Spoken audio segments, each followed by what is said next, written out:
நேயர்களுக்கு என்னுடைய காலை வணக்கம். சமீபத்தில் மறைந்த மாமேதை அப்துல் கலாம் அவர்கள் ஒரு கிளி வளர்த்தேன், அது பறந்து விட்டது.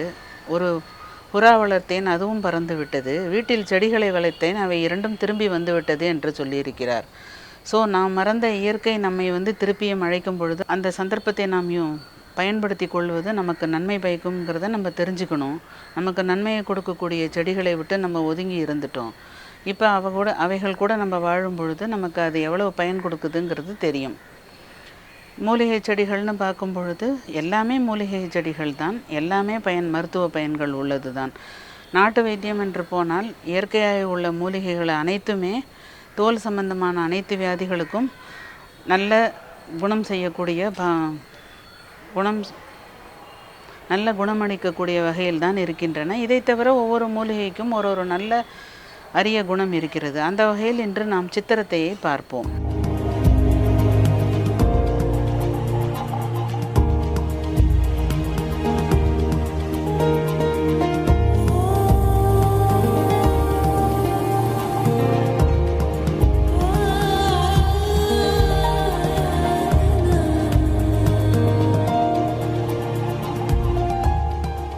சித்திரத்தை என்பது ஒரு சிறந்த சாதாரணமான தினப்படி நாம் கேள்விப்படும் பெயர் தான். நாட்டு மருந்து கடைகளில் கிடைக்கும்.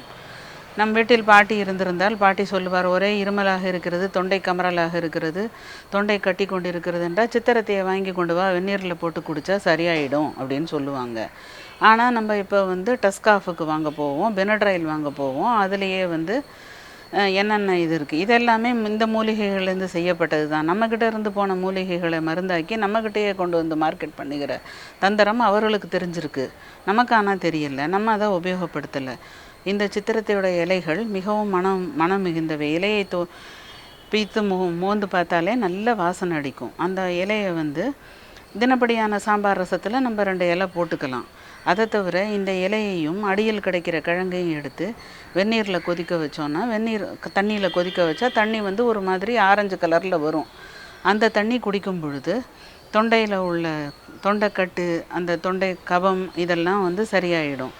இது தொடர்ந்து 1 வாரம் செஞ்சுட்டு வரலாம். ப்ரிவென்டிவ் மெஷராகவும் இதை முன்னாடி சளி ஜுரம் இவையெல்லாம் வர்றதுக்கான ஒரு சீசன் வரும்பொழுது உபயோகப்படுத்தலாம்.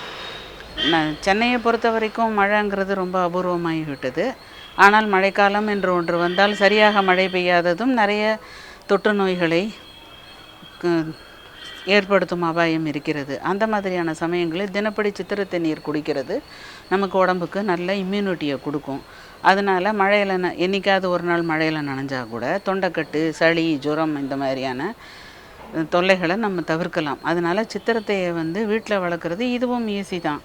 உங்களுக்கு சின்ன வேரோடு கிடைக்கிற ஒரு சித்திரத்தை நாற்று இருந்தால் சின்ன தொட்டியே போகிறோம். மிகப்பெரிய தொட்டி என் வீட்டில் இடமில்லை, இந்த பேச்சுக்கெல்லாம் இடமே கிடையாது. எதுக்குமே மனசு தான் வேணுமே தவிர, செய்யணுங்கிற எண்ணமும் மனசும் வேணுமே தவிர, இடம் ஒரு ரெஸ்ட்ரெயின்ட் கிடையாது. எப்படியும் ஒரு சின்ன பால்கனி இருந்து சூரிய வெளிச்சம் பட்டாலே இந்த செடிகள் நன்றாக வளரக்கூடியவை. இந்த மாதிரி மூலிகை செடிகள் எல்லாமே இந்திய சீதோஷ்ண நிலையில் தான் வளரக்கூடியது. இதை ஏதோ பெரிய ஃபாரின் செடி இது நம்ம வீட்டில் வளருமோ இந்த மாதிரியெல்லாம் யோசிக்கிறதுக்கெல்லாம் அவசியமே கிடையாது. அதனால் சித்திரத்தை நாற்று சின்னதாக ஒன்று கிடச்சா கூட அழகாக தொட்டியில் வச்சு வளர்த்திங்கன்னா தினப்படி உபயோகத்தில் இது இருக்கும் பொழுது இது இம்யூனிட்டியை க்ரியேட் பண்ணும். முன்னமே நான் சொன்னது போல் ஒரே நாளில் உங்களுக்கு எந்த விதமான பலனும் கிடைக்காது. எல்லாமே நாளடைவில் உங்கள் உடம்பில் சேரும் பொழுது தான் மருத்துவ பயன்களை நீங்கள் எதிர்பார்க்க முடியும். அதனால் சித்திரத்தையும் இந்த வகையில் ஒரு சிறந்த மூலிகை. இதை வளர்க்குறதும் ஒரு இளம் பச்சையான இதோட இலைகளை பார்க்கும்போது நமக்கு காலையில் எழுந்திருந்ததும் நம்ம வளர்த்து செடிகளை பார்க்கும்போது ஏற்படுற புத்துணர்ச்சி எத்தனை ரூபா கொடுத்தாலும் கிடைக்காது, யார் வீட்டில் போய் பார்த்தாலும் கிடைக்காது. சிட்டியில் இன்றைக்கி ஒரே அடுக்குமாடி குடியிருப்புகளாக போன இடத்துல நம்ம வீட்டில் 4 செடி இருந்ததுன்னா அதோட சந்தோஷம் வளர்க்கும்போது தான் உங்களுக்கு தெரியும்.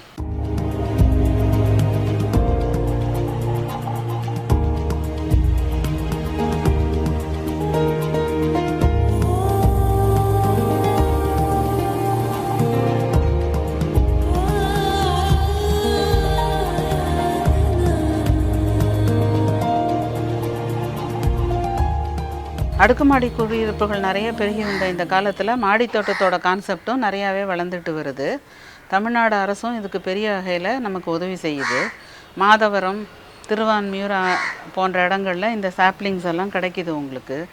இவற்றை வளர்க்குறதுக்கு பெரிய தொட்டி இல்லை அந்த மாதிரியெல்லாம் சொல்லும் பொழுது உங்களுக்கு வந்து தேங்காய் நார் கழிவுகளை வந்து உரம் அடிமண்ணாக உபயோகித்து அதுலேயே வந்து அவங்க தேவையான அளவு விதைகள்லாமும் கொடுத்து இந்த மாதிரி மூலிகை செடிகள்லாம் வளர்க்குறதுக்கான ஆர்வத்தை அரசாங்கமும் செஞ்சிட்ருக்கு.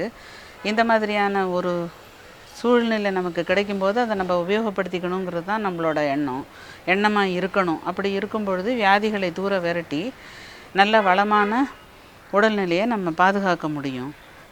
எதுவுமே வந்து புதுசான அது மூலிகை செடிகள்னு சொல்லும் பொழுது எல்லாமே புதுசு கிடையாது. எல்லாமே தினப்படம் நீங்கள் பார்க்குற செடி தான். வெளியில் போகும்போதெல்லாம் நீங்கள் பார்க்க முடியும். ஆனால் அதோட பேர் தெரிஞ்சிருக்காது உங்களுக்கு. இனிமேல் அதை தெரிஞ்சுக்கிறதுக்கான ஆர்வத்தை வளர்த்துக்கோங்க. அந்த செடிகளை கொண்டு வந்து வீட்டில் வைக்கிறதுக்கு நீங்கள் ஏற்பாடு பண்ணுங்கள். இந்த மாதிரி செடிகளை வளர்க்கும் பொழுது உங்களுடைய ஆரோக்கியம் நல்ல பாதிப்பு எதுவும் இல்லாமல் நல்லபடியாக பாதுகாக்கப்படுங்கிறத நீங்களே நேரில் உணரும் பொழுது இன்னும் 4 பேருக்கு நீங்கள் சொல்லுவீங்க. உங்களால் இன்னொரு 4 பேர் பயனடைஞ்சால் உங்களுக்கும் நல்லது தானே. நான் சொல்லி நீங்கள் கேட்குற மாதிரி நீங்கள் சொல்கிறத 4 பேர் கேட்கும்பொழுது இது வந்து இயற்கையாகவே நல்ல இது இருக்கும். பிளாக்லெல்லாம் பார்க்கும் பொழுது சில இது வந்து சரியாக ஒத்து வருமோ வராதோன்னெலாம் யோசனை இருக்கும். நம்மளே உபயோகப்படுத்தி பார்க்கும்போது நமக்கு அதோட அனுபவம் தெரியும். இது நமக்கு நல்ல உபயோகமாக இருக்குதுன்னு நினைக்கும் பொழுது நீங்கள் வளர்க்க ஆரம்பிக்க உங்கள் சொந்தக்காரங்களுக்கு சொல்லுவீங்க, உங்கள் ஃப்ரெண்ட்ஸுக்கு சொல்லுவீங்க, உங்கள் கலீக்ஸுக்கு சொல்லுவீங்க. ஸோ அவங்களும் சித்திரத்தை திப்பிலி இதெல்லாம் வளர்க்க ஆரம்பிப்பாங்க. உபயோகம் இல்லாத கிஃப்டெல்லாம் வாங்கி கொடுக்கறதுக்கு பதிலாக இந்த மாதிரி செடிகளை நீங்கள் கொடுக்கலாம். ஒரு விசேஷத்துக்கு போகும் பொழுது, ஒரு ஃபங்க்ஷன் அட்டன் பண்ணும்போது, ஒரு birthday party, what ever it maybe எல்லாத்துக்கும் நீங்கள் வந்து இந்த செடிகளை கொடுக்கும் பொழுது அவங்களுக்கு வைக்கிற முறைகளையும் ஒரு சின்ன கையேடு மாதிரி கூட கொடுக்கலாம். இல்லை ஓரலாகவும் நீங்கள் சொல்லலாம். இந்த மாதிரிலாம் சொல்லும் பொழுது இதோட வளர்க்குற விதம் வந்து எல்லாருக்கும் தெரியும். இது வளர்க்குறது ஒன்றும் பெரிய கஷ்டமான விஷயம் இல்லைங்கிறதும் எல்லாருக்கும் புரியும். அதனால் இதை நீங்கள்லாம் செய்வீங்கன்னு நான் எதிர்பார்க்குறேன், நம்புகிறேன்.